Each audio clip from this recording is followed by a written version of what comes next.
excellent day to you all from everywhere you listen to me from. This is Dr. Adekunle Badmos, the global president of the Global Clusters Worldwide.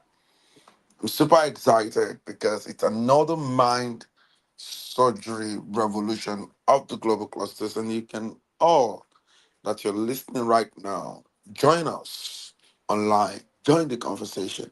This is an intellectual movement to take our dear nation and continent nation being Nigeria or any of the African nation, and continent mean the African continent from where it is to where it ought to be.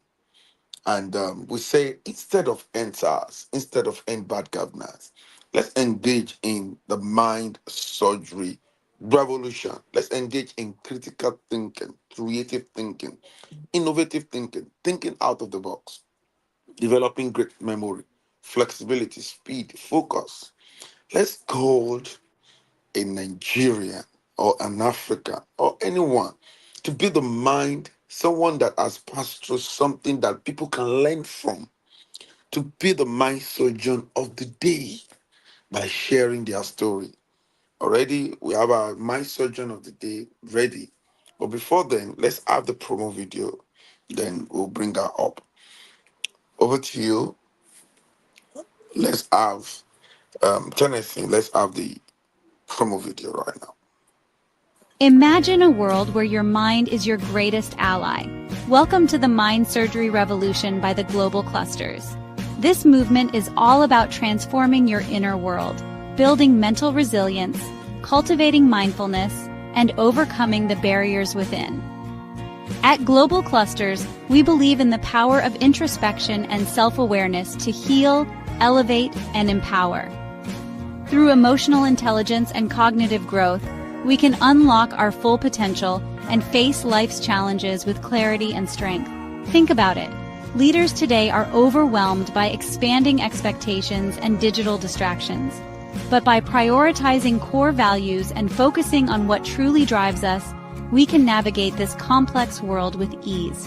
The history of neurosurgery, with pioneers like Harvey Cushing, shows us the incredible advancements in understanding our brains.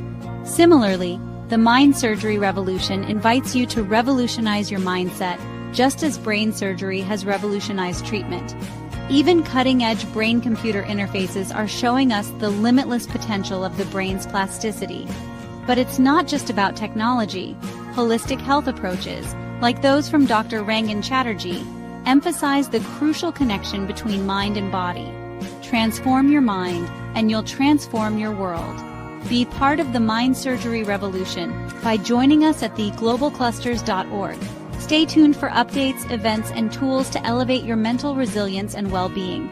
Every meeting matters. Don't miss your chance to grow with us.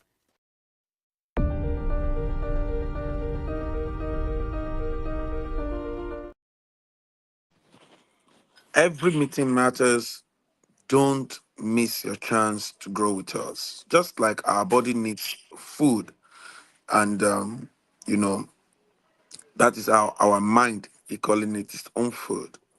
And the kind of food our mind needs is to learn the when you listen to other stories, you learn from their stories. And the only in my mother's tongue, only afọgbọ́n ọlọ́gbọ́n ṣọgbọ́n ni kò jẹ́ ká pe àgbàlagbà ní wèrè.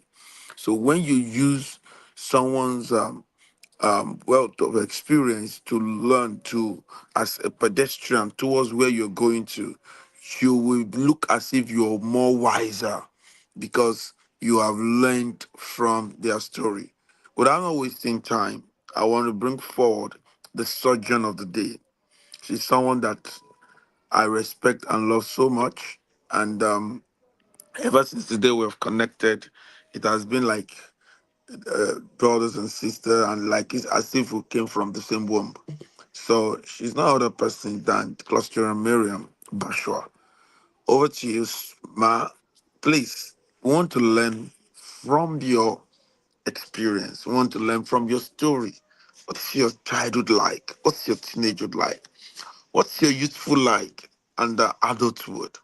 So that not just us on the call today, so that The whole of Nigeria, the whole of Africa, and the you know and beyond can learn from your story. Over to you, man. Christina Miriam Bashra. Let's put her on Good the spotlight. Yep. good morning, everybody. Thank you very much, Your Excellency. Okay. I'm honored to be able to do this talk this morning. Just before I start, I'm just gonna say I am not a person that likes speaking in public. So this for me is a little bit of a challenge, but as I say to my son, feel the fear and still do it. Because Yeah. when you do something that you're uncomfortable with, you grow and you learn. Um, just a little bit of about myself. My name is Mariam Bashra. My parents are from Oyo and Ibadan, respectively, and my parents are no longer with us. Um, my dad was a diplomat. He started off with the Nigerian Foreign Service. So I was born in Iran, which everybody's going, oh my gosh, what? But I was born in Iran and we lived there during the revolution. Um, my parents used to tell me stories that they would wake up in the morning sometimes with bullets in the front door because of all the unrest that was happening in the country. And for 6 months, my mom and I had to go live in Kuwait just to be safe because my dad was still working.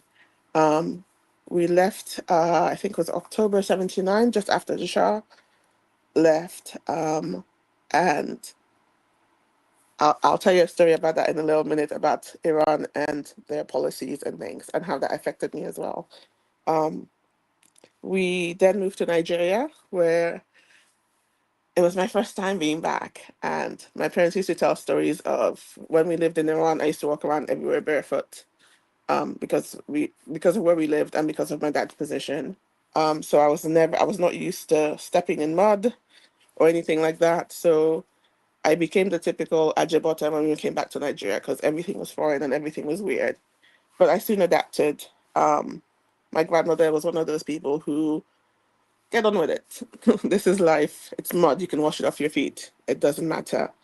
Um, and so like growing up in Nigeria, or we lived in Nigeria for 3 years, and I got to meet my cousins.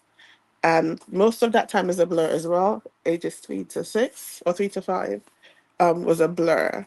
Um, I don't remember a lot from it. I just have stories from what my parents told me. The first like core memory I have is when we moved to Ivory Coast.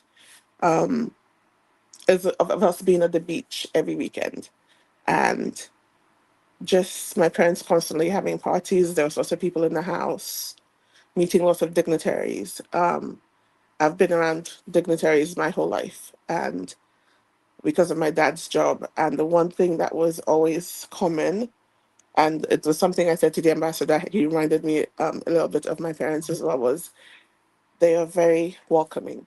They're very, they know how to put people at ease. And somebody like that, you always have to support because you see the impact they have. Like as a child, watching my father talk to people, I thought every person he talked to was important.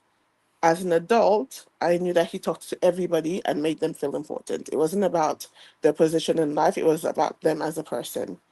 It was about connecting to that thing in them that made them great and connecting to their humanity, for lack of a better phrase. Um, while we lived in Ivory Coast, um, a friend of mine, I wanted to look like her. She had bright red hair. She was from Holland. She had freckles on her face. And I went up to her came home one day and I said to my mom, I want to look exactly like her. I want to look like Flora. I like her hair and it's very curly. I want to look like her. I want us to be like twins and we want to look the same. How do I do it? And my mother, I don't know how she thought this up. She said to me, how will God tell you apart? And that, made me take a step back because I was looking at her like, what does she mean? How will God tell you apart? And she said, God made us every shade from this to this so he can tell us apart. So people have different eye colors, people have different hair colors. People have different everything. The only thing that's the same about everybody is if they get cut, they'll all bleed because God made us all the same. But for him to be able to tell us apart, we had different colors, different shades, different eyes, different hair, different abilities, and that's how God's able to tell us apart. And that's why we don't all have the same names. So to a 6 year old, that made a lot of sense. And I never actually questioned her and said, I don't believe that story because it just made sense to me. Um, we lived in Ivory Coast for 3 years. I went back to Nigeria for 2.5 years. It was a bit of a culture shock. So, quick thing with schooling. Um, I've grown up in an international school setting. So, I went into pre-K. And at the end of the year, the principal was like, okay, we're not putting her in kindergarten, we're going to put her in the first grade because she's advanced. Because you guys, at home, we were always reading. There was always books in the house. So my parents made a point of reading, reading, reading. Went to Nigeria, did Form 4, no, sorry, did primary 4 and 5, and did Common Entrance, and went into JS1. Did probably about 6 months of JS1 in Nigeria, and then my parents had to move again because my dad had another posting to Austria. And when we found out we were going to Austria, my parents were like, "You're going to get to see snow and this and that." They made it all sound very happy and lucky and exciting. Um, Somehow we got like winter coats delivered to us before we traveled because we were traveling in December. And it was just it was like a big adventure for the whole family. And then that kind of screeched to a halt. We flew into Hungary first. Sorry, no, we flew into Hungary first. And we landed at 5 a.m. because we had to have a change of flight. We had to have a transfer. But we had like a 24-hour layover. So we landed at 5 in the morning and it's cold. Like it was the coldest I ever felt in my life. And they said, oh, if you go to so and so section, there'll be a shuttle bus waiting for you. The shuttle bus didn't come for 2 hours. We were freezing, we were like icicles because never experiencing the snow, we were dressed like we had the coat, but everything else was not appropriate for that weather. Um, Finally get the coach, get to the hotel, breakfast was done, and they were not going to give us breakfast. And I was just like, everything seemed to be going wrong. But my friends kept a positive attitude. They were like, it's good, it's fine. And my mom was like, okay, she's gonna try and find a market. Do me and my sister want to come? Do I want to come with her? And my sister will go find a market. And the baby and my brother, my little sister who was a baby, and my brother were gonna stay in because my brother's like, I'm not going back outside. It's too cold. So we found a market, and everybody had to queue up. And it was weird because like, why is everybody queuing up? Just grab what you're getting and go. But everybody had to queue up at the market. You had to wait your turn. But people kept coming near us and they just brush our hand, they just like brush you and walk away. And then they look back to see. And I was like, what are they doing? And they'd come again and we'd brush. And then I suddenly realized we're the only black people there. But again, it still didn't register that we were different because I had that thing in my head. God made us all different in different shades. There just has to be people that were this shade, a lot more of that. And it still didn't trigger anything negative. It was just people like I was just wondering why people kept coming to brush like our hands, or they'd brush us, or they'd like grab the hair and then leave it and then look and then walk off. And so they did it twice, and the third time my mom put her hand out to stop people like, don't touch my child. And I was like, that's different, that's weird. So we get bread and we get I think bread and cheese or whatever it was. She got some stuff, brought it back to the hotel. And the rest of that day was a blur. And then get to Austria and we got taken to a hotel, settled down. We go outside and people were staring at us. And I didn't understand why people were staring at us. And everywhere we went, we'd get looks. And then I kept hearing this N word. They kept saying this N word. And every time they said it, my mom would she'd have like a flash of anger on her face. And then she'd look at all of us and she'd just smile. But that's when things started getting funny because I suddenly thought, what's making her upset? Why does she keep changing her face? Why does she keep doing this and then trying to play it off? So it's happened a couple of times. And we're on a bus one day, and this guy just was shouting, "Get out, in person, get out!" And I was just like, and my mom was upset, but she just like pulled us closer. And I started shouting at her. I was like, "What is he saying? Like, what's that word? Every time you hear that word, you get upset." And she's like, "This is not the time." And the guy's still in the background saying the word, and she's visibly upset. And I was like, "Will you just tell me?" And she goes, "He doesn't like you because of the color of your skin." And I'm looking at her like, "But what do you mean? That doesn't make sense. This is how God tells us apart." And she's like, "Yes, but some people were not taught that when they were younger." And I was so confused. And I was like, "I haven't done anything. Why doesn't this person like me?" So we go home, and she starts to explain that there are certain people who haven't learned enough or whose parents didn't teach them very well that God loves everybody, regardless of your color. And I said, "But everywhere we go, we hear that word." And she's like, "I don't know why, but we shouldn't worry about it." And I was like, "But when we moved in to where we're staying, the lady next door came over with fruit basket and cheeses and breads. Like, she's nice." She's like, "Yes, but do you notice that the other woman, if you guys make a little bit of noise, she'll come and she'll ring the doorbell and she'll keep pressing it until somebody comes to the door and then she'll walk away." And I'm like, "Oh, I just thought that was because we were loud." And she's like, "No, she doesn't like people that are our color."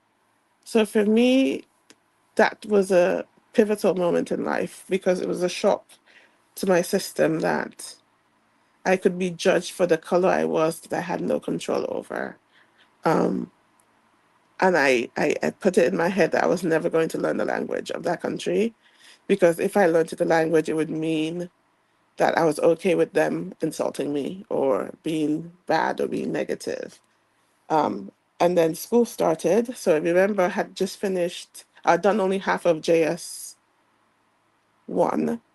But when we got enrolled in the school, they put me in JS2. So I did half of JS1 and the second half of JS2. And then I was moved into JS3 in the summer. And it was a lot of cramming for the exams. There were a lot of not being fully aware of what I was learning, but just cramming and regurgitating stuff back on paper. Um, and my parents were still having their parties. My brother was born. Um, and on the day, my brother is now 35. He's not going to mind me saying that. But when he was born, as always, we're Nigerian, we're Yoruba. And so we're going to have a naming ceremony. We went to the mosque. The thing about my parents also was my dad was a Muslim and my mom was a Christian. And my dad's family are strict Muslims and my mom's family are strict Christians. But somehow my parents got married. So when my brother was born, I realized what my dad had been saying to my mom all along. And it was the one thing of they're all going to have a Yoruba name. They're all going to have a ceremony at the mosque on the day of the naming ceremony. They're all going to be left to choose their own religion. You're not going to force it on them. And I'm not going to force it on them. And if our families try to force it, we need to stop our families. So day of the naming ceremony comes. My dad had sent an invite. He got one of his colleagues to translate an invitation, and he gave a blanket invite to our whole street. That this is our culture. We have a new child. We're celebrating the child's life. Please join us in celebrating. A lot of the neighbors just sent a message back saying that's okay. They wouldn't be attending. The lady next door that brought us fruit baskets and stuff, she came with her family. And it was just a lot of my dad's colleagues from the office, from the Nigerian embassy, and also other embassies, people he'd met, and just people like he knew that lived in Austria before we moved there. So it was a full house. We were having a party, and then comes here's the little lady next door. She's ringing the doorbell. She rings the doorbell at 7, and she's like, "Yes, you know, 10 o'clock, no noise, no party. And my dad was like, whatever, shuts the door. She comes back at 7:30. This time around, one of his colleagues was there. And she was like, 10 o'clock, no noise, no party. And the person responds to her and just waves her off. And then explains to my dad that in Austria, there's a curfew for noise. After 10 p.m., you're not supposed to make noise as not to disturb the neighbors. And so she's reminding us of the curfew. And my dad's like, it's not even 8. Like, what's her issue? And she did it from 7 o'clock till 10 p.m. Every half an hour, she would come to remind us that 10 o'clock, no noise. And at 10 o'clock, she came and she rang the doorbell. And she's like, I've called the police. They're going to shut this party down. Da, da, da, da, da.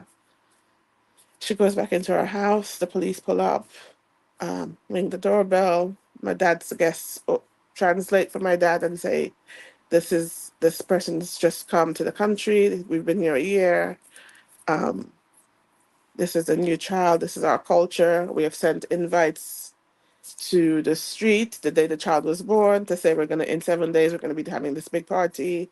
Excuse the noise. You're all invited to join us, and showed a copy of what we'd sent to the neighbors, to the police officers.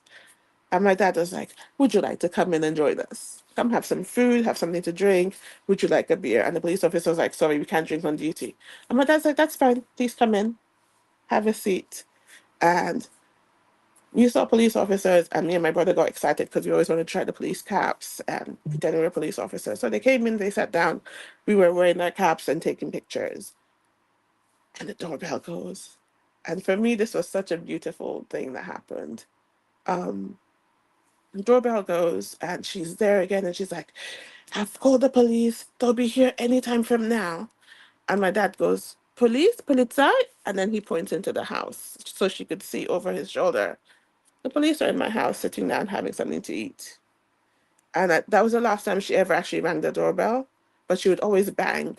And she'd always she'd see us and she'd glare because she suddenly realized she was defeated because the one thing that she was trying to use to control us didn't work. And it didn't work because of how my dad treated the police officers when they came. He treated them as humans. He said, this is our situation. This is this lady. And this is our neighbor from the other side who's here with her family.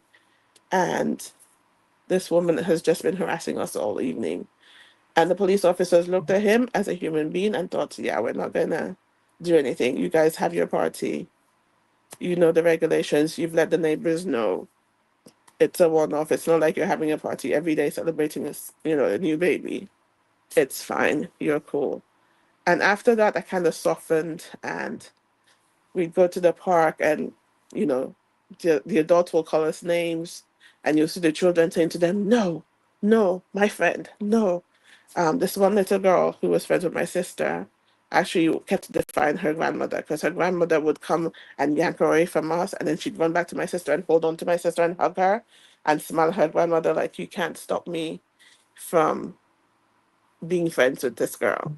And that's when I realized, even though people are prejudiced, children are innocent because every child that was negative to us was after the adult with them had been negative to us.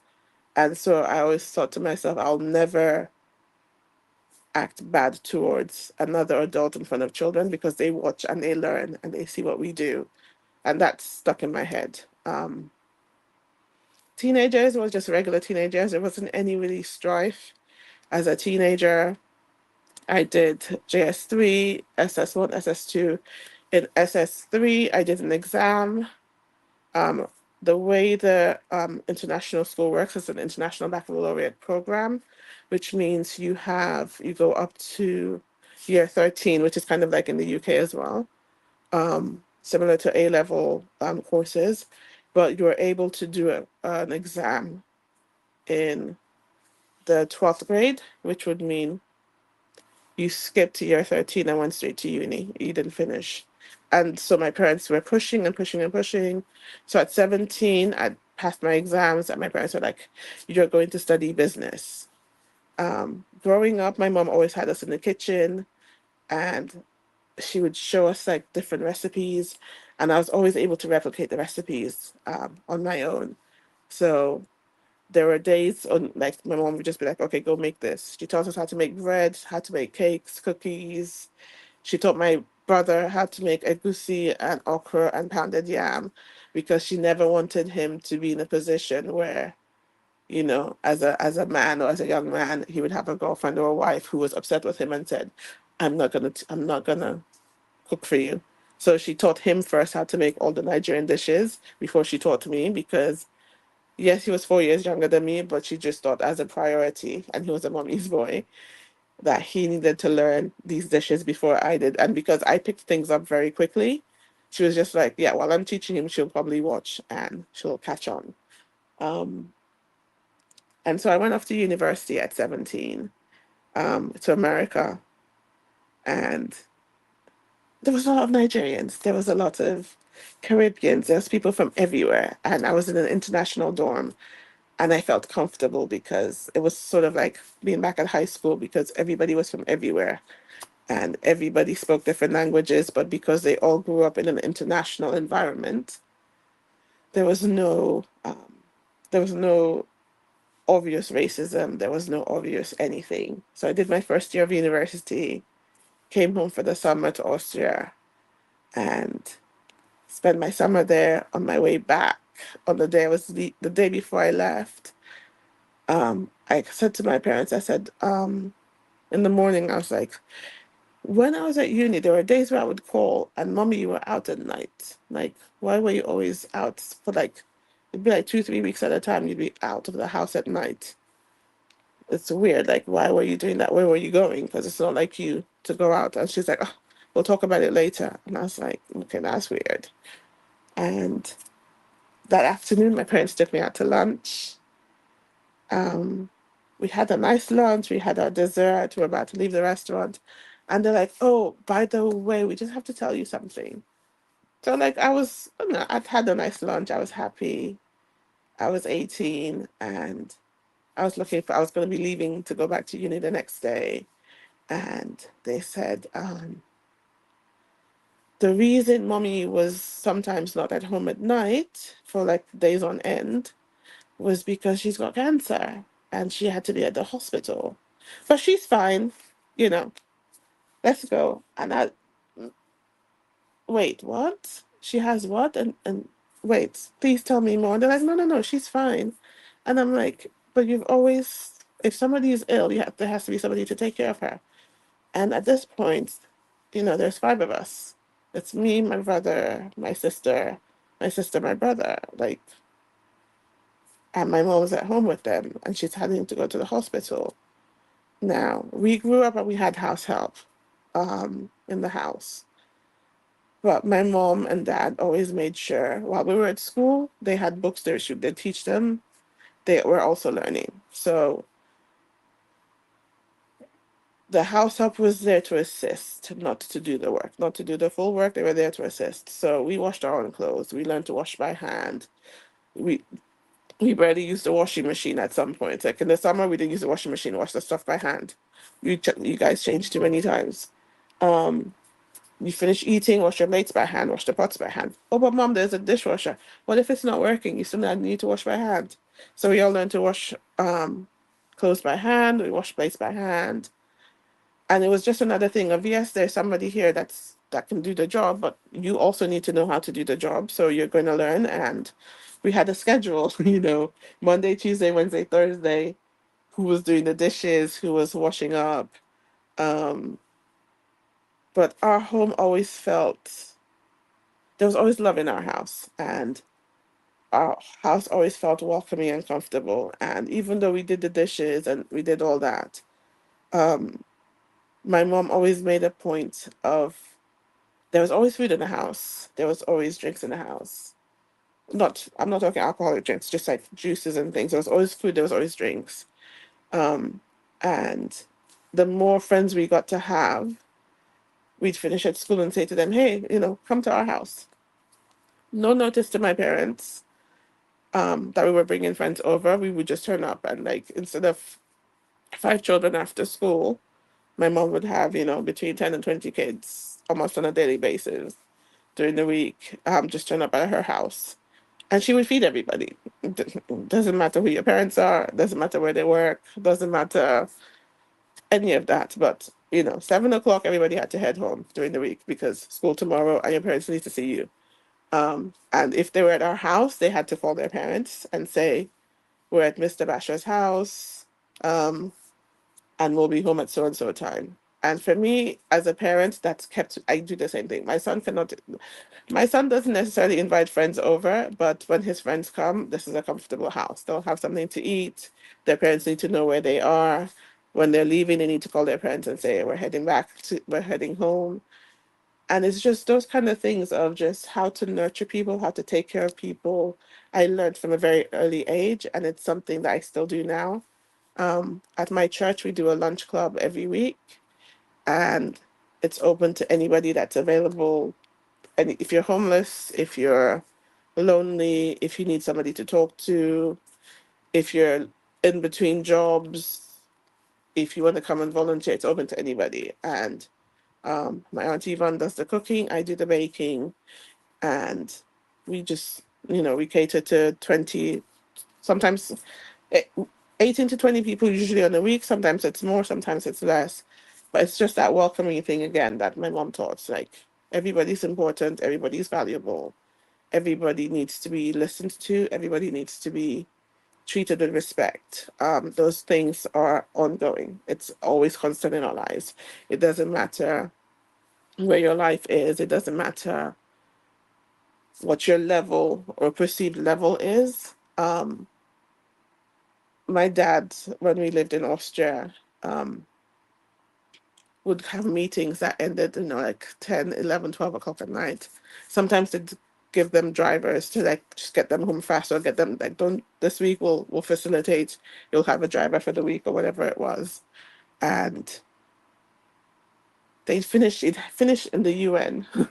He'd go to the UN building and they'll have this conference. And he'd finish, and there were all these dignitaries from all over the place, the prime minister of this and the president of that. And he'd finish all that and get in the car and say to his driver, "Let's go get a drink." And they'd go somewhere and they'd go sit down and go get some food or go to get some drink, because he's like, "Fife is going to be tired. It's 11 o'clock at night. Let's just get some food, get something to eat. You eat, I eat. We sit together and sort ourselves out. And then you drop me off at home and you can go home, but you're fed, you're watered, and you can just go home and rest, because I'm going to do the same thing." So it didn't matter who he interacted with, everybody was valuable. And for me, that's the one legacy that my dad left behind. My mom's legacy was she taught us how to fend for ourselves, how to do things on our own from an early age, and how to nurture people and how to take care of people. Those two things are, regardless of who you are and what you do, those two things will always make people remember you. My friend Titi was talking in a discussion last week, and she said people won't remember who you were and what you did. What they remember is how you make them feel, how you were present, how you showed up. And again, it's the feeling you get from people. I moved to the UK when I was, oh, sorry, I digress. I jumped too far ahead. When I found out my mom had cancer, I said to my parents, I did not want to go back to university. And I said to them, I said, if you send me back, I will not go to classes. I need to be home. I need to look after mom. My siblings are here. I need to be able to take care of them. And I'd met this group of friends earlier. I've just said her name, TT. She's the ambassador's PA. And when I met her, I was just like, who's this chick? She seemed like very bubbly and very outgoing. And I was the opposite. And I was like, I don't think me and her will be friends. And I think we met around about, I must have been 14 or so, 14, 15 when I met her. And she introduced me to another group of people who went, so they went to the Austrian schools, they went in the international school system. So I had this whole new group of people that I met, that I interacted with, just because, her mom and my dad worked in the same office. And she's like, oh, I can introduce you to my daughter. And that's how we met. and we're both parents now, with teenagers, and it's like yesterday. It's like we just met yesterday, and everything is just, I can talk to her, I can rely on her, but she helped me through, finding out my mom had cancer. And they sent me back. They sent me to uni. I didn't go to class. I didn't study. I just, I did what I said. I said I need to come back home. And after 6 months, they agreed for me to come back home. I came back home and I took care of my mom. So through her chemo appointments, through everything that was happening, in regards to that and the side effects, I was there. And I said, you see, you would have been doing this on your own, and I would have been at uni thinking you were fine. And like when she had bad days, I'm like, aren't you glad I'm here? And I felt very privileged to have been able to help her through those weeks and months when she was not 100%. But also it showed my siblings that, if you have family that's unwell, you gather and you take care. And all the things she was instilling in me, I was teaching them. And it it gave me comfort to know that I was there for her. And she got better and she got better, and then she was clear, and I was like, that's amazing.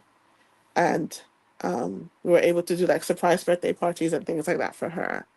So in this group that she introduced me to, we all the group came up with a decision that there's a negative stereotype of African people, in the country, in the city of Vienna, and they wanted to do something to elevate and to make an impact. So they created an evening where we could showcase African fashion, African food. People would be able to ask questions, and this was created like spur of the moment. And I got invited to the meeting. We got delegated different jobs. I had the job of the embassies, so to try and fundraise. And my dad was like, "Go to this embassy, that embassy, speak to so and so person.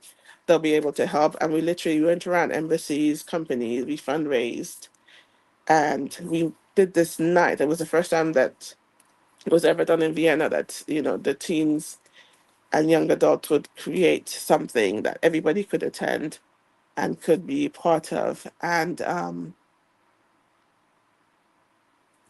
my dad basically, because of who he was, as soon as we'd go to an embassy and I would say, my name is Femi Bashra, they'd be like, "Oh, I know your dad. Yes. Okay, you're doing this event, boom, boom. And yes, we'll sponsor and we will get money." And for me, that also, like, it stuck in my head because I was like, it's the way daddy is. It's the way daddy treats people that got this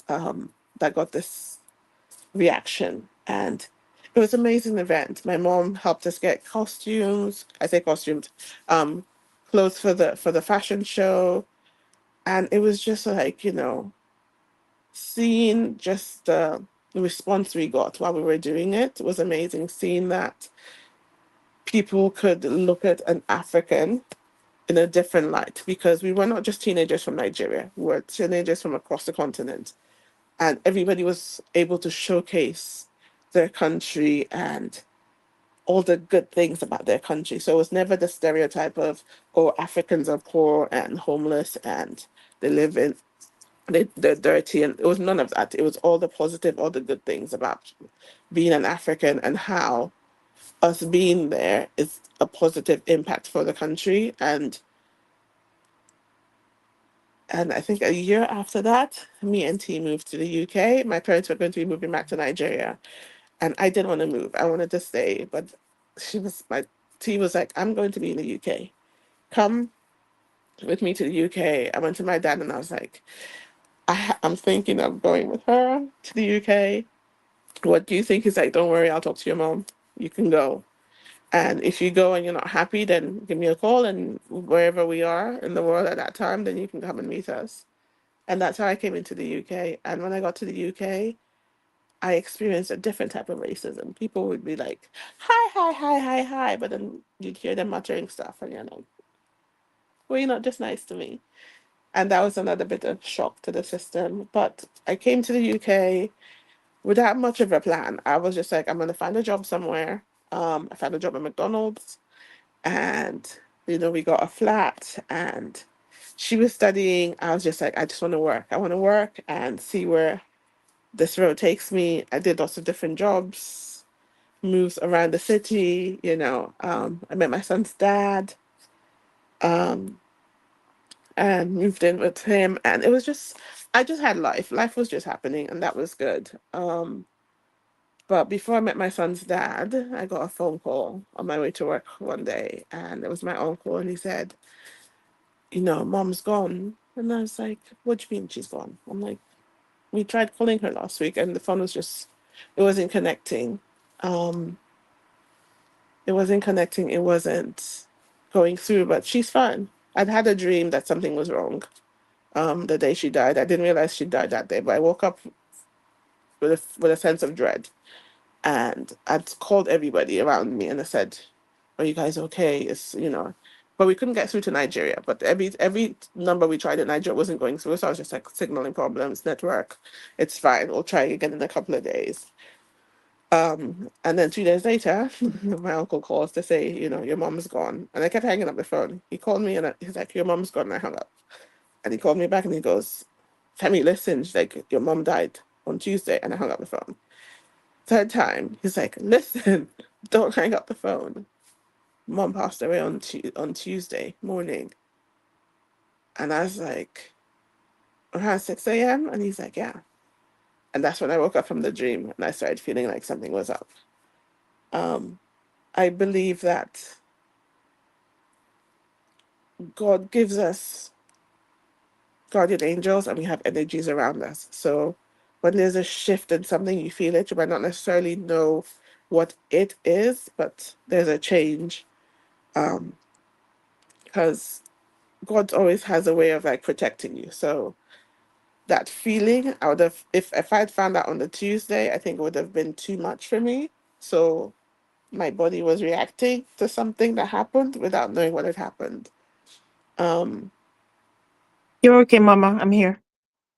Losing her, I'm here. Easy. Breathe, breathe, breathe, breathe. Just breathe. You're good. You're good. thank you. Um, Losing her was hard. Take your time. Breathe. Breathe, Um, breathe. Easy, easy. I'm good. I'm good. Losing her was hard. Um, but as soon as I found out, I don't know how it happened. It was just like everybody that was in the UK, everybody that was still in Austria, people that were in Nigeria, my phone was just ringing and people were calling and they were crying on the phone and they were saying, your mom was this, your mom was that, this is what she did for me. A lady who, I know this lady had lost her husband because armed robbers broke into her house and they shot her husband during the robbery. So she was suddenly, she was widowed and she had two children, sorry. And she was like, my mom had called me and said this had happened, and I was like in shock that that happened to her. Um, she called me and she's like, your mom sold her engagement ring. And I was like, what are you talking about? And she's like, your mom sold her engagement ring when I lost my husband, and the money she got from it, she gave it to us. And that's what we lived on for months. This is something that I never knew, and people would call and say, when my wife had a miscarriage, your mom was there, like taking care of her. And I was like, what do you mean? Like she was always home after school. And he's like, yeah, but when you guys were at school during the day, she was at our house looking after my wife. There was a gentleman who lost his wife when she gave birth to their son. And my mom used to go over and look after that person as well. So it was, all these stories just kept coming out. And it was the thing of, you have to keep doing what your mom did. She was caring. She took care of people around her. She took care, it was community. She had built community and she looked after community. When I found out about global clusters and the community side of it came out, I was like, I want to know more. I want to find out more. Um, Fast forward, 16 years, and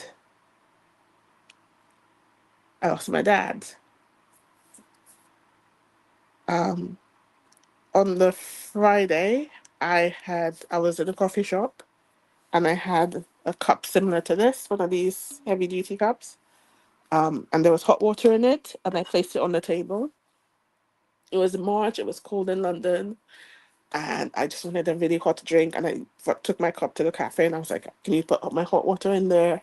I was going to do my ginger tea at the table. The lady at the cafe was used to us.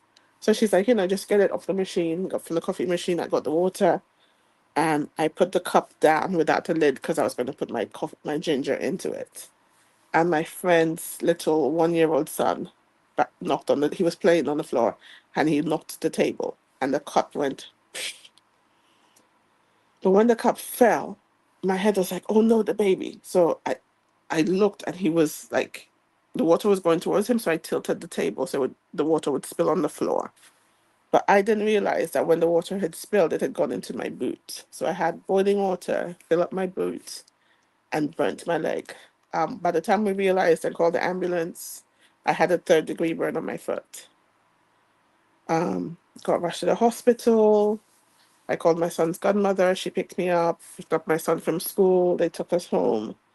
My son kept saying, call grandpa and tell him what happened. Call grandpa and tell him what happened. And I was like, time difference. He lives in Ethiopia. There's time difference. I'm not going to wake him up in the middle of the night and say, this has happened. I'll call him in the morning when we wake up because it'll be afternoon for them. And he's like, but call grandpa. And I'm like, we'll do it in the morning. And my son has also learned, that he learned about treating, he learned about we're all the same color. That's how God tells us apart. He learned about, if somebody's hurt, you help them. If your friend's not feeling good, you talk to them, you try and get them to feel better. If there's a problem, you grab an adult, stranger danger, all these things he'd learned. And so I woke up the next morning and I was in a lot of pain. And he's like, Mommy, remember the doctor said you have to take this tablet and this tablet, and only one of it, and I can't touch it, so you have to do it, but I'll go get you water. I took because his godmother as well, she knows that we explained everything to him. So we'd explained all that to him. And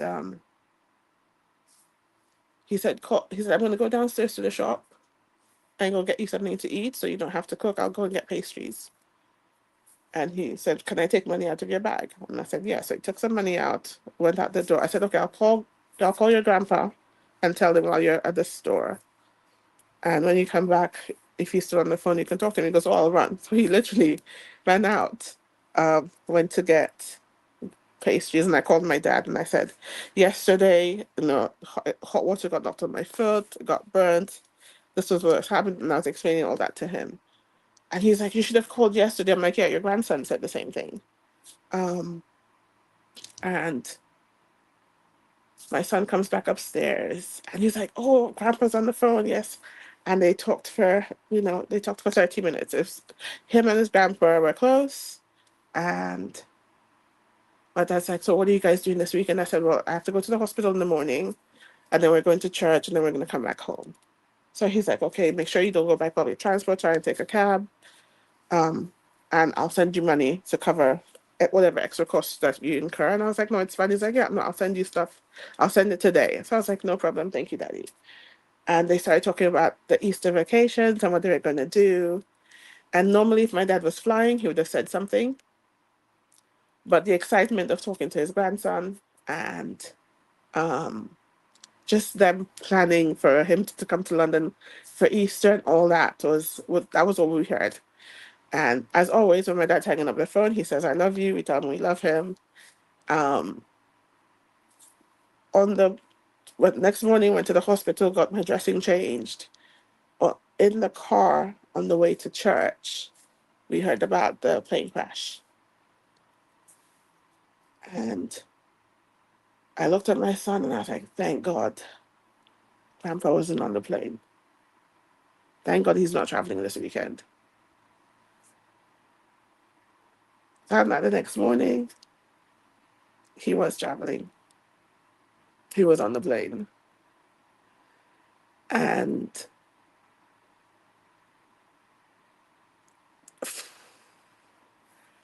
she travels a lot because of her Easy, job. And I easy, easy. was I was having a little panic attack because I was like, who else is flying? Because if there's been one crash, there might be other ones. And I was calling her, couldn't get through. Um, I was calling everybody like, please don't fly, please don't get on the plane, please don't. I can't lose anybody else because I've lost mommy, now I've lost daddy. And my son was in school, and then I suddenly thought, well, I dropped him off at school, and people had heard details about the crash, and they were releasing names on TV. So his school friends heard the last name, and so they said to their parents, "Can you Google and see the picture of the person? Because we think, this is Hero's dad, Hero's grandpa." And so came out of school, and one of the parents saw me, and she ran up to me, and she goes, "I'm so sorry. Um, we just found out about the plane crash." And she goes, "And my son's gonna go speak to your son and see how he's doing." And I was like, "Please, like I've just found out. He doesn't know yet. You can't like." And she ran back into school, and she got the office to pull her son down and say to him, like, don't speak to Hero about anything until tomorrow because he doesn't know yet. And the whole day my phone was ringing, and it was, "I can't believe Ambassador Basher is gone. I can't believe I can't believe this. I can't believe that. He did this for me. He did that for me. He helped our family with this. He did this. He didn't care." And it was just an overwhelm. And I was just like, I turned my phone off because there was too many people calling me to say, A, I can't believe he was on the flight. And B, this is the kind of person he was. This is how he treated us. This is why we were mourning him. And it was too much. I turned my phone off. I couldn't cope. Um, we My son's godmother moved us into her house for 2 weeks. Um, and we literally gave the boys PlayStation, like go on the PlayStation, play on that. And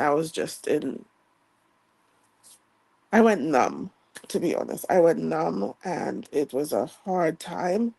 But, the weeks afterwards, when I started using my phone again and checking messages, I was having text messages, emails, voice messages, all saying the same thing. Your father's legacy is that he cared about people. He built community. He took care of people. He treated us with respect, regardless of who we are. Again, that thing popped up in my head. Community, the way you treat people. And I was like, I'm not working at the moment. My focus is now going to be making sure that my son has that legacy as well of building the community, working with people, helping those that are less fortunate. And so that's what I did. I volunteered for years. I volunteered for years. I think so my dad passed away when my son was 10. I think when my son was 14 was when I went back to work. And I was like, I haven't been at work for a long time. What kind of job can I do? I did I applied for a job to basically work behind the till.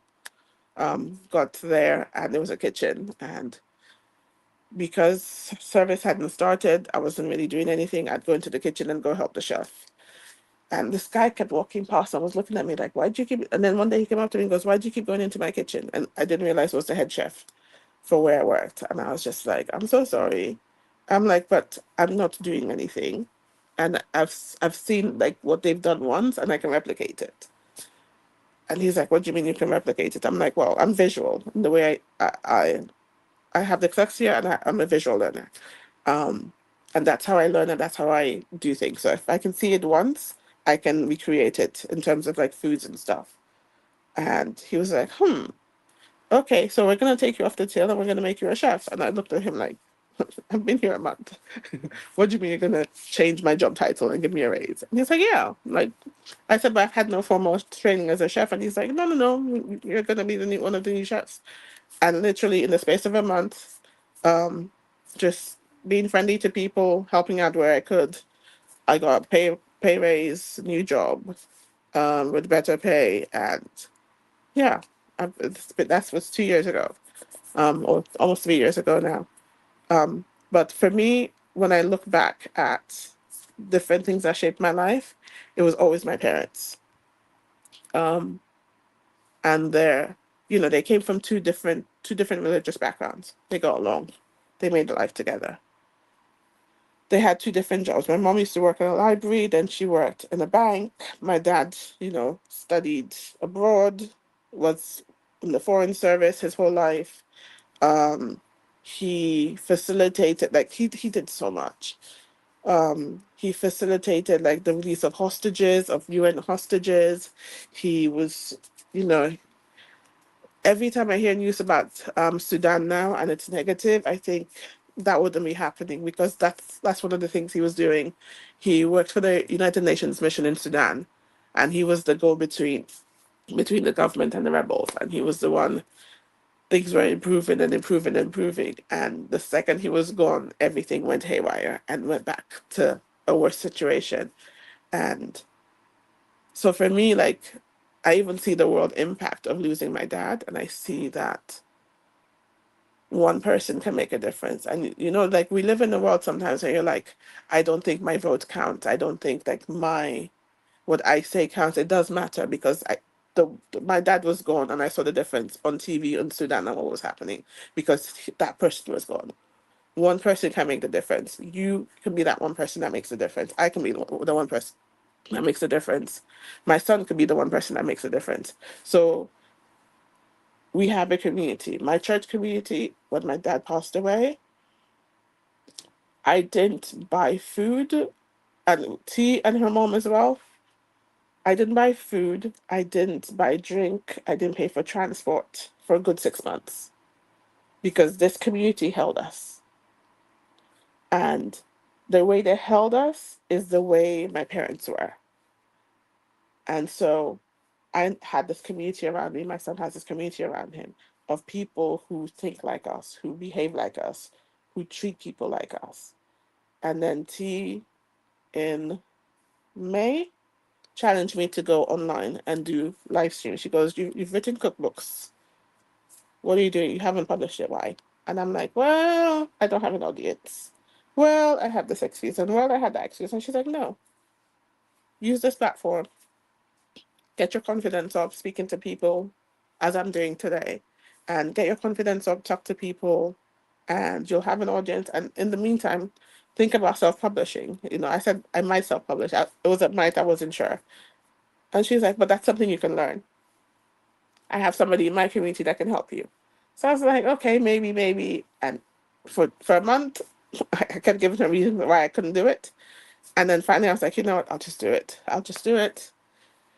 Feel the fear, do it anyways. That's the motto, isn't it? So that's what we did. And a couple of weeks after I started doing live streaming, I met Colonel Michael, and he came into a live and we had a discussion about the diaspora and Traore and Nigeria, and it was just it was a random conversation that just went really deep. And then he said, "Oh, join me on a Saturday. I'm talking about security." And I was like, "Okay, I'll hop on the call." And then during the call, I met the ambassador, and I heard about the global clusters, and I was like, "Ooh, I want to find out more." And T was like, "Ooh, I'll tell you more. Like this is go look at this website. Come back next week on the stream on the Saturday call, and there'll be more talks." And I started joining the discussions, speaking to the ambassador, and I suddenly thought, this is community that has to do with how you treat people, how you value people, what they can bring to the table, and how they can build community. And it's everything my parents we're talking about. It's everything that my parents um, left as their legacy. You build a community, you look after people, you teach those that are less fortunate than you or don't have the knowledge, but you also all grow together. And once you've done that, you continue to build community and you continue to teach people respect and you continue to help people grow. And it's on repeat. And so for me, becoming a clustarian was a no-brainer. I kept saying to T, Mommy would have liked this part of it, and Daddy would have liked this part of it. And she's like, yeah. And um, I just want to say, yeah, that's me in a nutshell.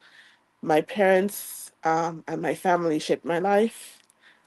My dad taught me that it doesn't matter who you are, everybody deserves respect. My mom taught me that it doesn't matter what your skin color is. Um, it is it doesn't matter. Yeah, it doesn't matter who people are. People need to be nurtured. People need to be cherished. People need to be in a community of like-minded individuals. And coming into this group and becoming part of this group, and I joined in, and then I started thinking, I have this person that can do this in my life, and I have that person that can bring in, and that's how I introduced Colin Michael to Dexter Sims, who's running Black Tech Day, which will be running in Birmingham in just under 2 weeks. And that's also, it's a weekend event. It's over 2 days. The first two Black Tech Day events were last year and the year before here in London. And Black Tech Day started out as a pop-up during a children's club where he was like, the children are advancing in technology and the parents don't know what they're doing. The parents think my child's wasting time playing a game. I'm going to teach that parent that that game that the child is playing, they can monetize. They can have a community around them. They can grow. They can have their own funds. They can learn finance. I'm going to be there to facilitate the teaching of the finance bit and teach. I'll teach the children the finance. I'll teach the parents that the games can be monetized. And then I'm going to put the two of them together and say, you do this bit, you do that bit. And together, as a family, as a community, we grow.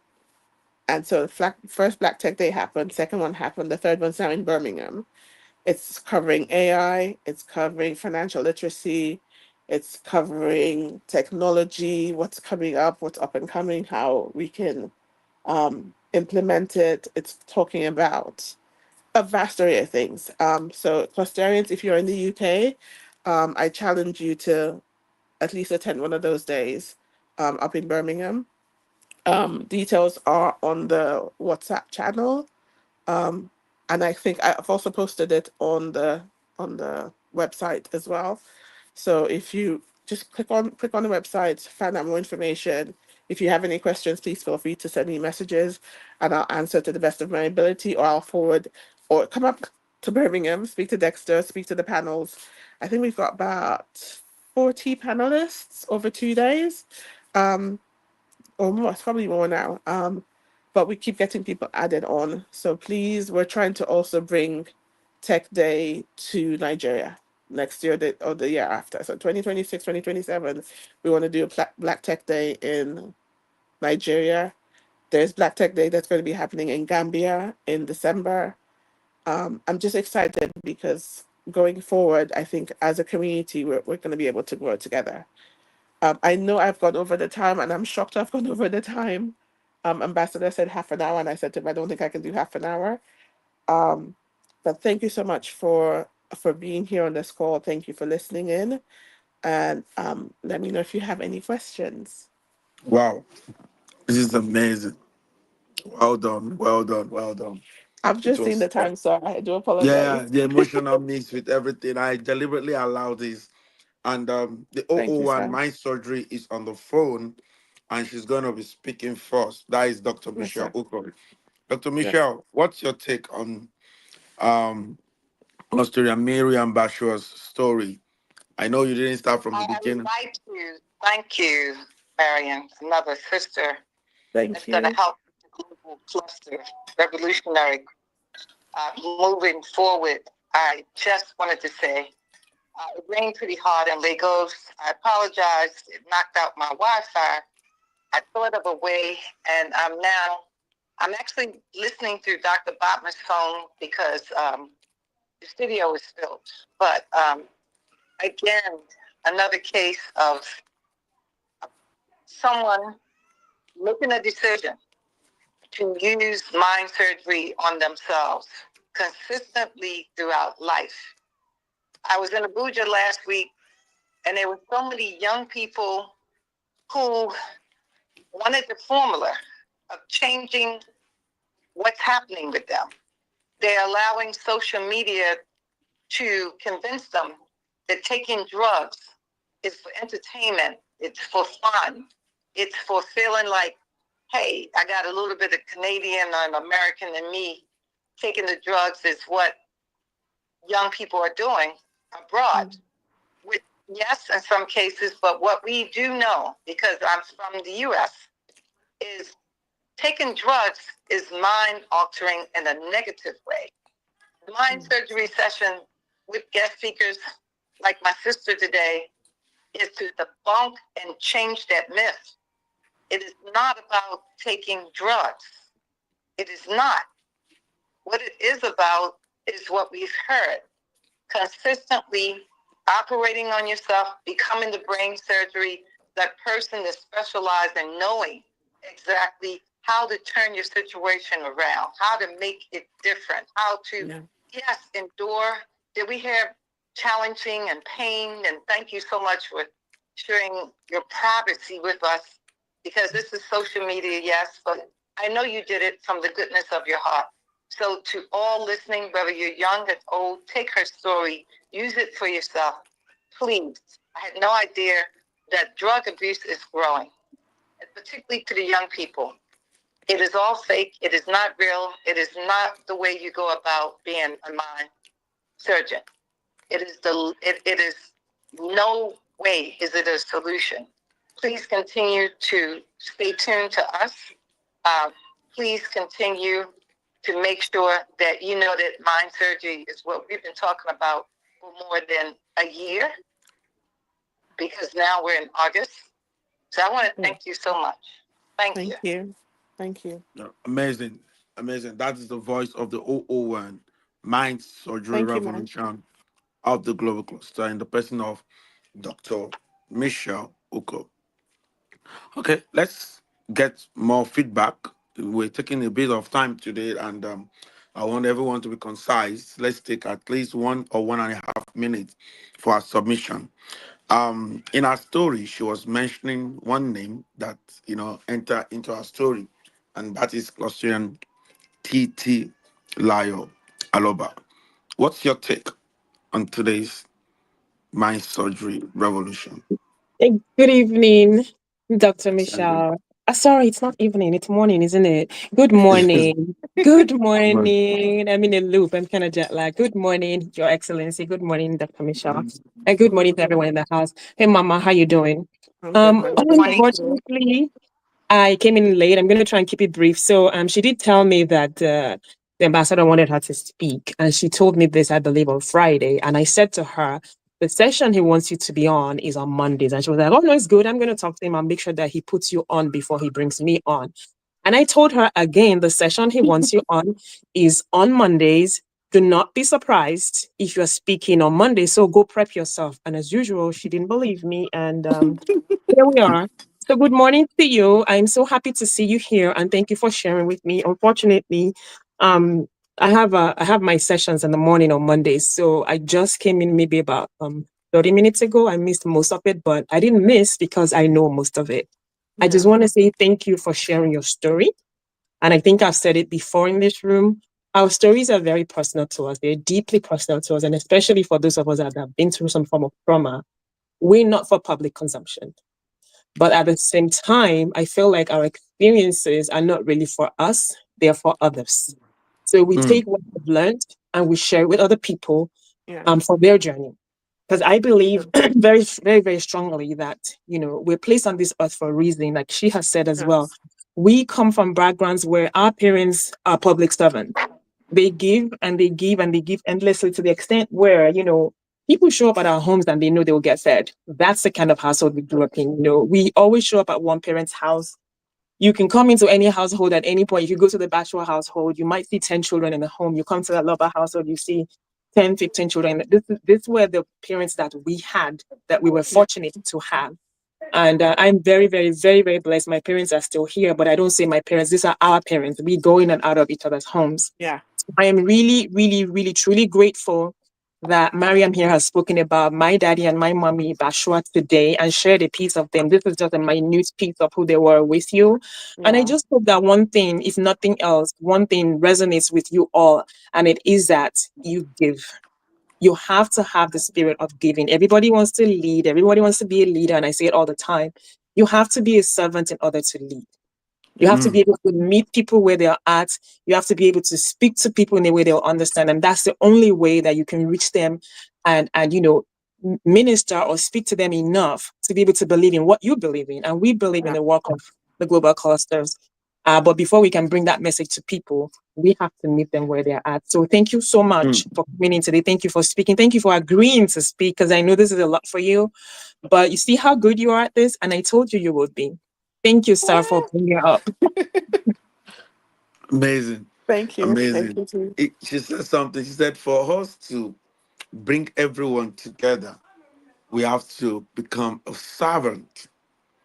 You know, we Yes. have to like humble ourselves to their level, because some people, you've gone out way ahead of them. And I have always been saying this. When people misbehave, I said it's not their fault. It's what they know. It's because they don't know better.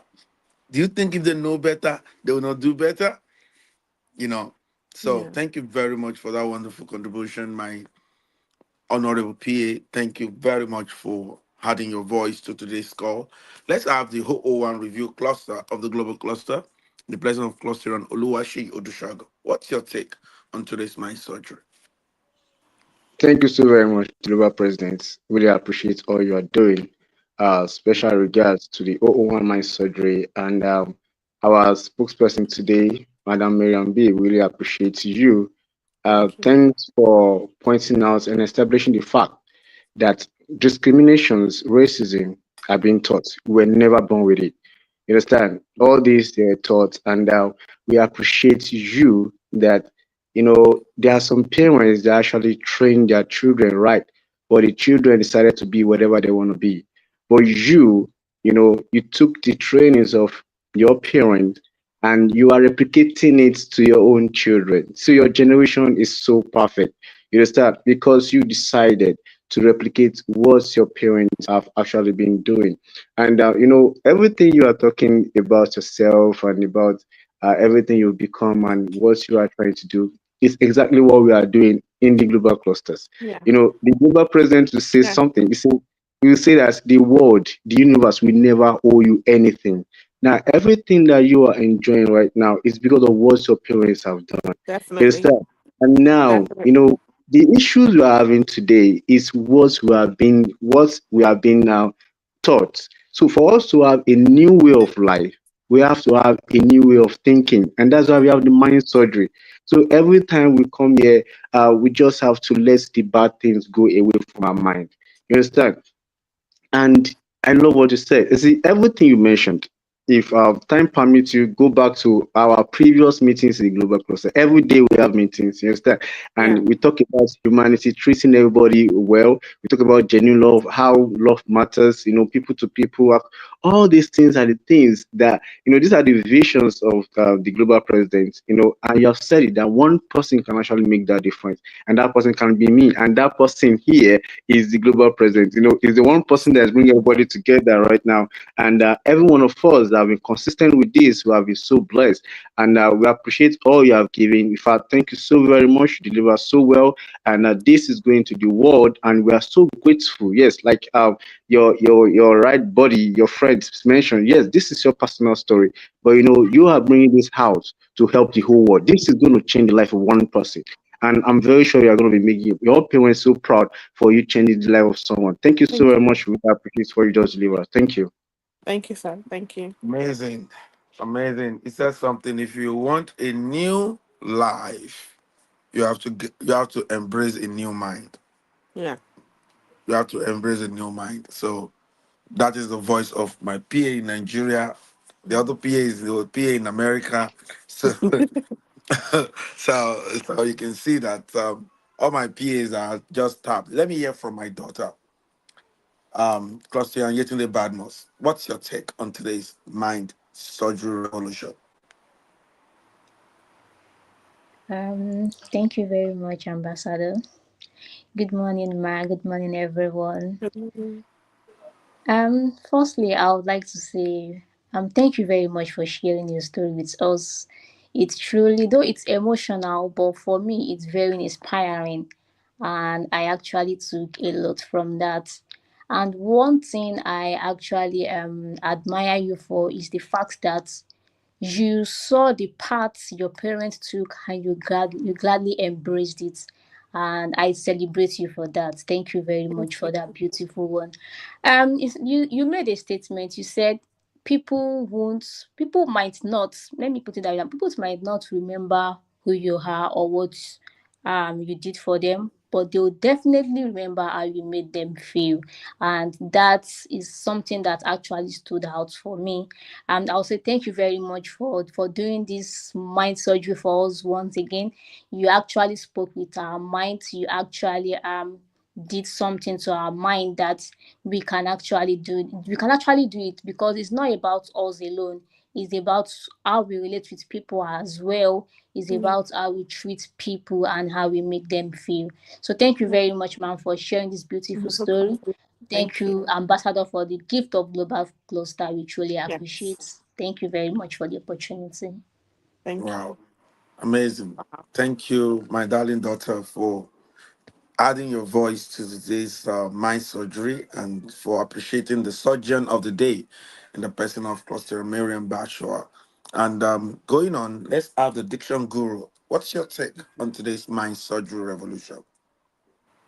Diction guru, Diction Cluster Guru, Cluster, Samuel Samuel. Forex. Yes, Correct. boss. Good morning, sir. Thank you very much, our global president. And let me quickly appreciate our global first lady, Chief Motrina Badmos. And let me quickly move on to Mommy Michelle. Thank you for all you do. God bless you. And let me also appreciate our spokesperson for today. God bless you. The network was just kicking me out and all that, but I wasn't relenting. As soon as it takes me out, I'll just click on and log back in. Okay, so a different experience entirely. Thank you very much for sharing your experience with us or experiences. You mentioned something. You said you could get your hands dirty in the mud, yet with a good wash.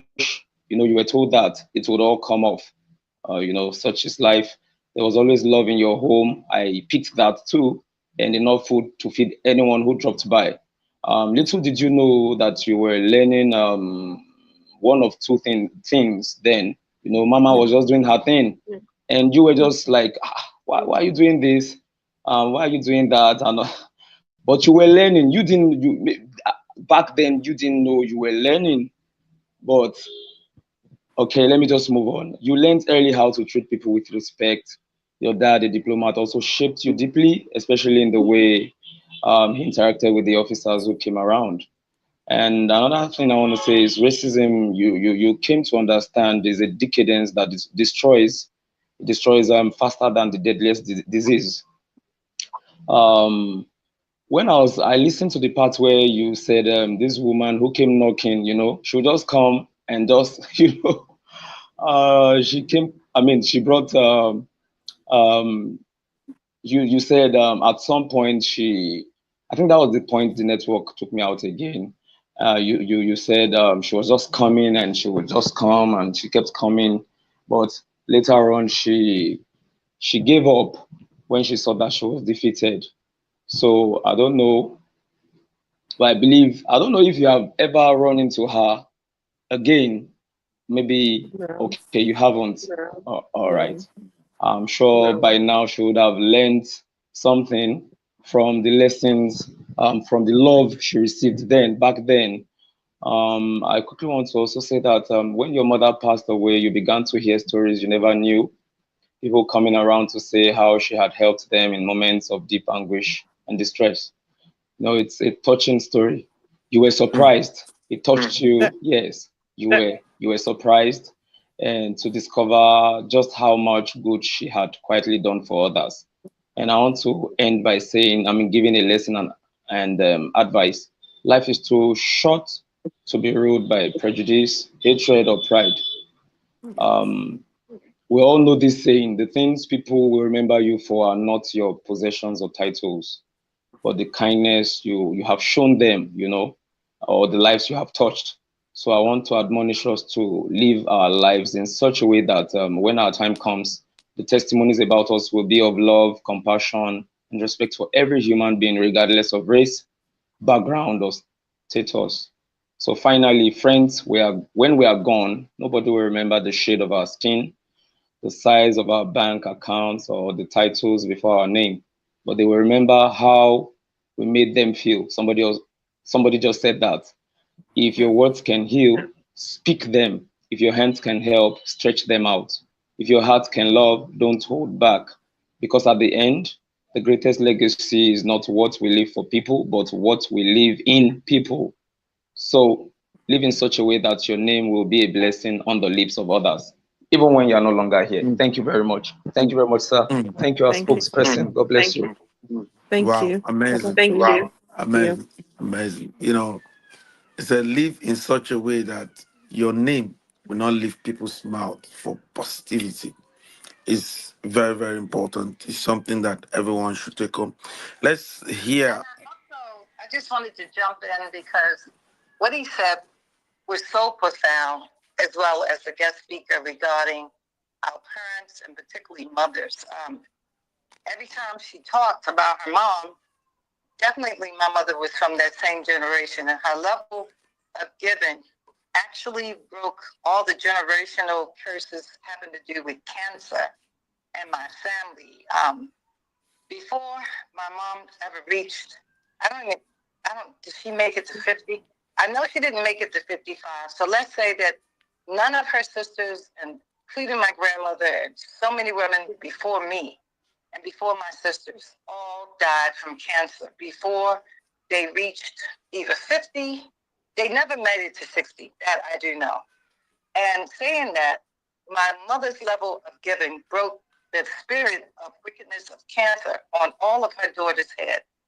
And most people, I don't see it, but people tell me all the time, you do not look your age. I know my next significant birthday, I'll be 70. I know it's because of the blessings of my mom and where she did. And of course, I live in her legacy. I walk in her spirit, stand on her shoulders of her and my dad. But by giving, you may not even know you're inverting those kind of generational curses. By giving to others, by honoring your mother and your father, it goes a long way. On a level you may not get it until you are a full adult. Let's say you might get it between the age of 25 and 35, or you may not ever get it. But I just wanted to tell the guest speaker, thank you for walking in the legacy of your mom Thank and you. your parents. Thank you. Thank you. God bless you. Yeah, amazing. Okay, we have just two more people to go. Let's have Cluster and Afosas Joshua. What's your take concerning our mind surgeon of the day in the person of Cluster Miriam Basho? Excellent morning to you, my ever Morning. active president. Thank you. Beautiful morning to Madam B and to everyone on the call. I say good morning to everyone. All right. Today, my surgery is really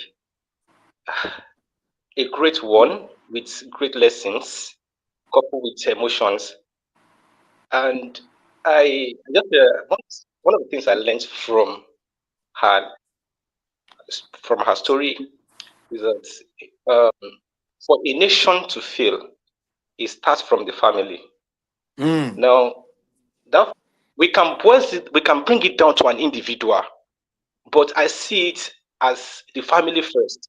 Because as you are young, whatever the parents are able to build in those children, that is what they are going to grow up with. If they grow up in a family that will have love, with unity, they are training the children in the right way, they will grow up in that. And as they start growing up, like for her now, she knows that her parents have built a kind of legacy and she wouldn't like to bring that down to the mud. So she has to opt her game and make sure that that legacy keeps going. So if everyone is brought up in a good family and we keep on maintaining that, then the nation cannot fail. So, and I see a lot that happen in that family. Talking of religion, is one of the things that is causing chaos now around the world. This religion diversity, two people coming together, everything just boils down to an individual, who you are, just doing the right thing. This is the right thing they're supposed to be doing. Just do it, then serve your God. Then there'll be peace. Not that I'm Christian, I'm Muslim, I'm this, I'm Buddhist, I'm that, and we are causing chaos all around. This is just poison to an individual. So, and I see that playing a great role. They are not forcing any children to choose a religion. We just they train them in the right way, which is a great thing, and also having a good community that can support anytime. Global cluster is a great one as well. That's why I can't joke with the community. I know the values I've been receiving. I know how some things about my thought has been changing ever since I've been part of this community. So let me just draw the curtain here. Thank you very much, my ambassador. Wow, Thank wow, you. amazing, amazing. You see, he mentioned something about family because I used to say people, a lot of people think all the responsibility lies on the leaders alone, and we're saying it is the change that appears in your life that will actually transcribe to a developed nation because it is a consortium of individuals that constitute a family, and it's a consortium of families that constitute a community, and it's a consortium of communities that constitute a state or province, and it's a consortium of province that constitutes a nation, a country, or it's a consortium of so many countries that constitute a continent, and it's a consortium of continents that constitute the whole world. You can see that it start with you as an individual. You had the investment, just like the Yes. 001 mind surgery. We always say you are the one that needs to come out the best and make sure that you share what you've gotten and you use it to inspire others. Let us all come together and produce our kind. And that is one of the revolution of people to people revolution of the global cluster. So let's have cluster and Adejoke Adeleke. What's your take on today's mind surgery? Is Adejoke Adeleke there? Yes. Please add your voice to this intellectual movement of the mind surgery revolution. Good morning, my president, Good morning. Ambassador Adekunle Badmus, Excellent and morning to you. good morning to our great speaker today, Miss Miriam B. And good morning to everyone on the call. Seriously, I really enjoy myself today and I really learned a lot because most things that people don't know how to mingle with people, how to be with people, to show love to people, and even some lessons you learn from home. When you get outside, you are still going to have more knowledge. So I'm very happy to be in this great opportunity, to be in this global cluster because I learn a lot every day. Any meeting I join, I really learn a lot. Because sometimes I used to be busy, so I was just like, okay, let me just put my effort and be listening. But I really pick some things I don't even understand from home. But you took us as a family and we share love together. They didn't put anybody apart. Maybe someone is not okay, or maybe someone is okay. Maybe you go to school or you don't go to school, but we are like one family. I really appreciate you so much, our president, for the great job. And I pray God will continue to help you and lift you up. Thank you so much.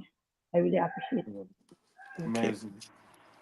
Thank you very much. I think we've had everybody. If you're listening online, we want you to add your own submission to today's movement by typing at the comment section what you feel, what aspect of the story did you love, and what do you think about everything the great mind surgeon of the day in the person of Cluster Miriam Bashua has actually said? And some people have equally inject some certain things. You know, Mama Michelle said some things, I said some things, and every other Clusterian on the call in the studio today equally mentioned some things. I haven't said that. Our time is fast spent, and we're sorry about that.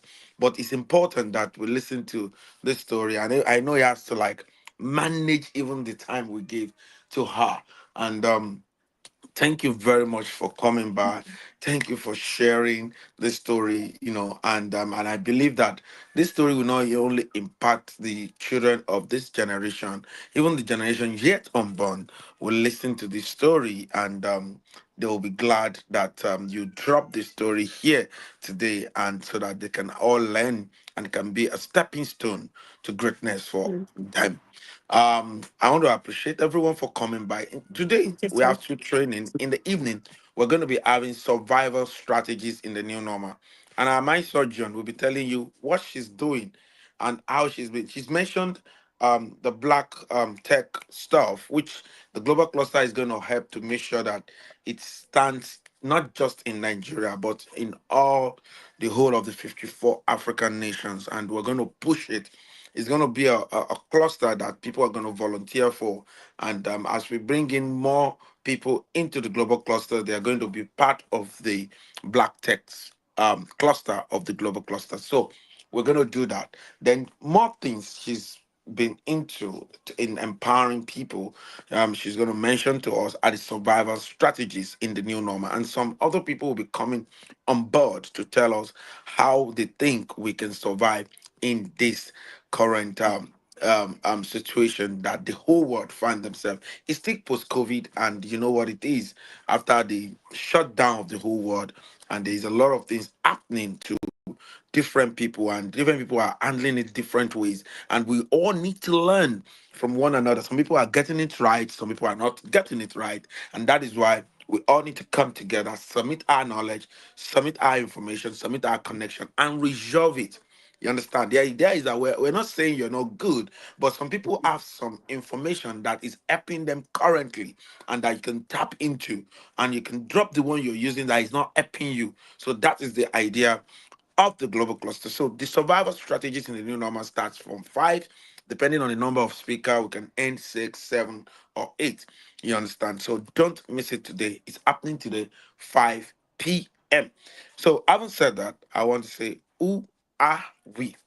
We are a consortium of professionals or upcoming professionals, technocrats or aspiring technocrats, entrepreneurs or aspiring entrepreneurs, where we come together in a cluster and share knowledge, accurate and quality knowledge of our industry, because that is what gives us the right power, accurate information and quality information, because that is the bridge between where we are and where we ought to be.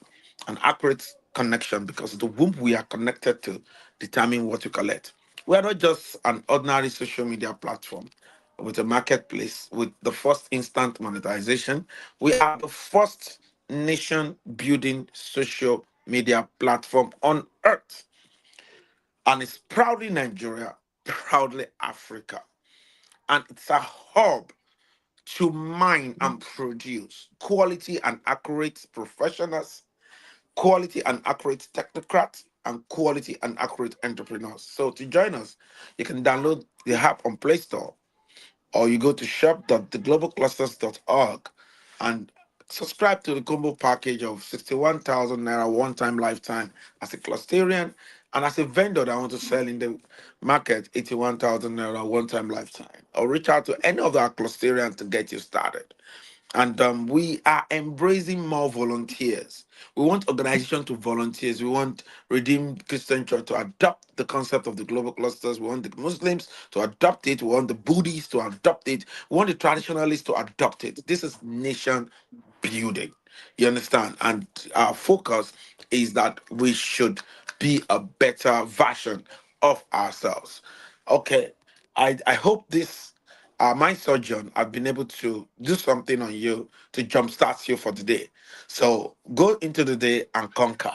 So let's meet again 5 p.m. today at the Survival Strategies in the New Normal. Special thanks to the 001 Mind Surgery Revolution of the Global Cluster in the person of Ambassador Dr. Michelle Uko, and special thanks to the 002 in the person of Mr. Amazu Uko, and special thanks to our great mind surgeon of the day, that is Clusterian Miriam Bashwa.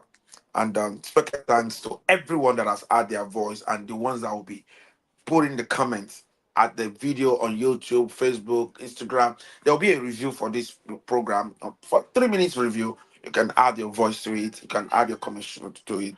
Thank you very much. Have a fruitful Monday ahead and have a fruitful week ahead. Bye for now. Thank you, sir. God bless. Thank you, We agree. Excellency. Thank you, everyone. Have a Thank you, great everybody. week. Bye. Thank you all. God Bye. bless. Thank you. Thank you.